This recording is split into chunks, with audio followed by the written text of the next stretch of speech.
The days of the legendary iron block supercharged 6.2-liter V8 are numbered, or so they want us to believe. This engine hasn't just powered cars, trucks, and SUVs, it has powered car culture. For nearly a decade, the 6.2-liter supercharged Hemi V8 has been the face of American performance.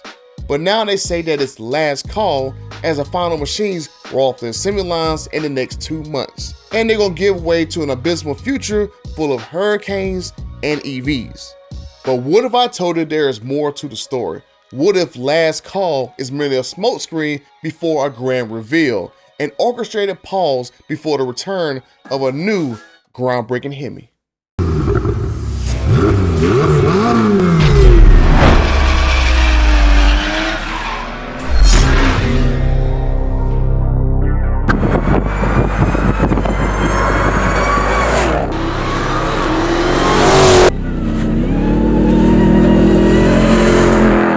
Last call for the Hemi engines is one of the most ingenious marketing ploys I've ever seen.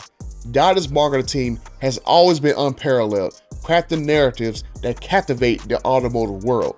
However, this time, I don't know what they were thinking with his low-resolution Leprechaun teasing for the Demon 170, which pales in comparison to the 2018 Demon's marketing.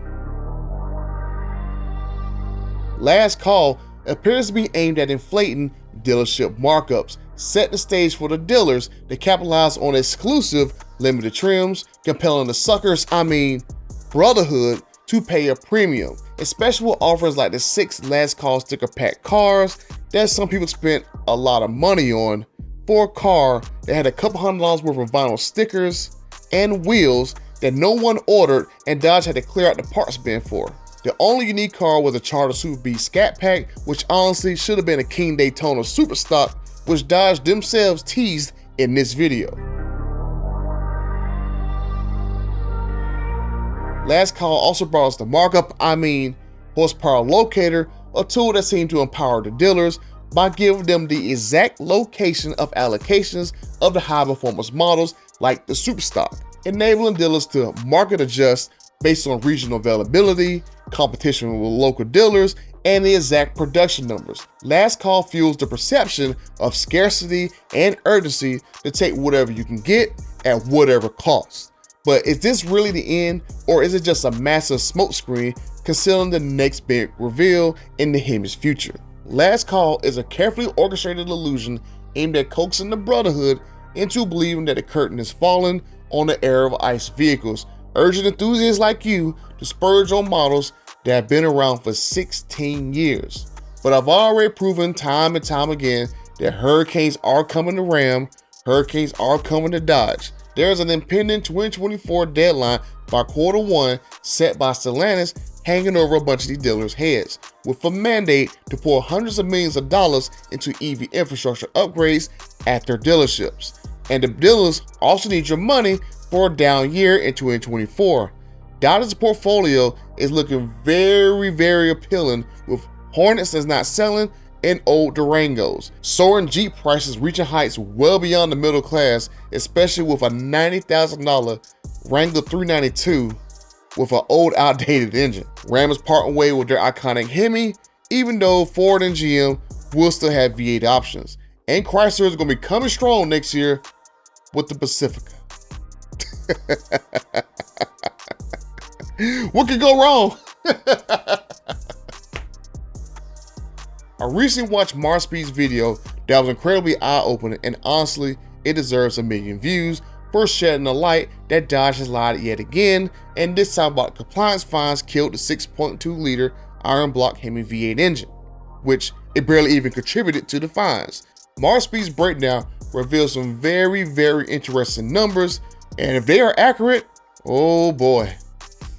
Woohoo! The 6.2-liter Hemi was only responsible for 15% of the Challenger's compliant fines, meaning 85% came from RTs and Scat Packs. Now the Charger's numbers are even more fascinating.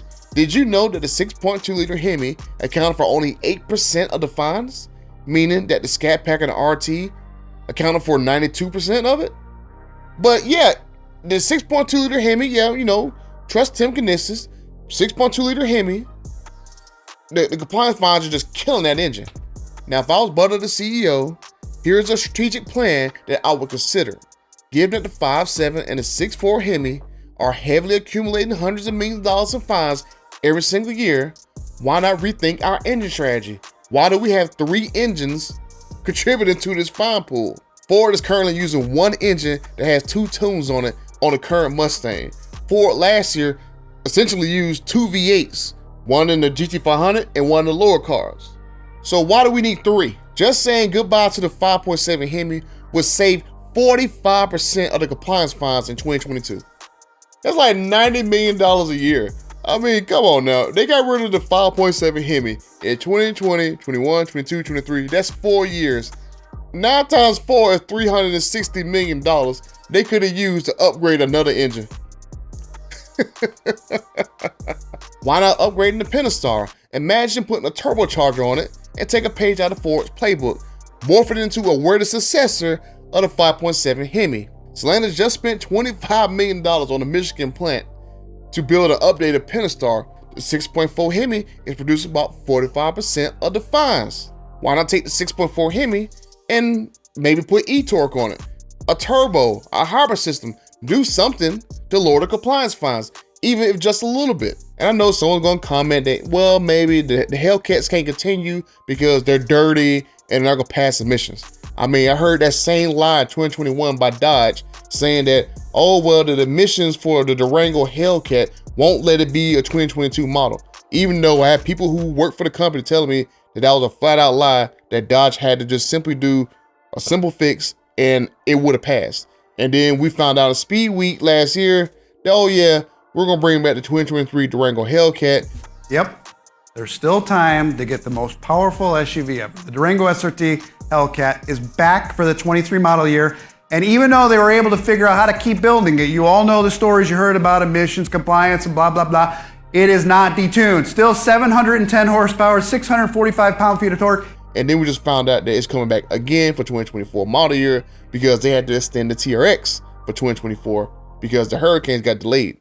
In the background, at the same time that all these fines were piling up, SA developed 3 Hurricane engines, the original Elephant, not street legal, the drivetrain engine, not street legal. You got 4 more Elephants with 3 of them not going to production car, 4xe system, not on the V8, e-torque system, not on any Dodge cars. But yeah, let's not upgrade one of the most iconic and influential engines that defined the car culture for the decade. Okay, yeah. I've been hearing the whispers of a new Hemi engine in the early stages of development, so the details about it are very scarce at the moment. Now, from what I heard from a few sources, the engine will be all new and designed with flexibility in mind. Now, I've heard a couple of them tell me direct injection, some fuel efficiency tech, so you probably gonna have some cylinder activation nonsense or some other stuff that you'll find on more modern engines. I heard forced induction, which I'm pretty sure is gonna be turbocharged at this point. I don't think a supercharger is ever gonna come back to a brand. And I heard a new hybrid system, which makes sense because from what I've known about the hybrid system for the last few years, they was having problems with it. And that's why we still have not seen any inline 6 hybrid vehicles, because the Grand Cherokee, that's an inline 4 hybrid, but Jeep did confirm that they were gonna make an inline 6 hybrid system. Maybe this new Hemi and that inline 6 engine gonna use the same style system in the future. So maybe, who knows? But my gut feeling is with the Challenger that it goes away with the Demon 170 and then it'll be resurrected with this new Hemi in about 4 to 5 years. Now I know everyone's very skeptical that this is actually possible, but I've made bold predictions before. Just like I said back in 2021 in this video right here, that a detuned Elephant was coming, and then 2 years later, now we got 4 Elephants. So I was actually wrong about the Elephant. We actually got 4 of them, and one of them is inside the Demon 170. I know some people are gonna play semantics in the comment section. There's no Elephant in the Demon 170. It is the Elephant engine. It's the D171. Only thing they changed out of the crate engine and the Demon engine is the camshaft. That's all they changed. And I'm gonna make a video talking about it because I got into some war words with one of the journalists about it. But Butter, they're gonna ban gas engines in 2035 and ban them from driving in cities. But how certain are you on this prophecy? Allow me to unveil some things that you probably haven't heard of yet. Did you know that Stellantis tested over 20 of their current engines to see whether or not they can run on e-fuels? Now that is a very curious move, don't you think? because Europe is looking to develop exceptions to their ICE ban by allowing vehicles to be sold after 2035 as long as they run on e-fuels. And guess what? It is Germany that's trying to demand this exception. Why?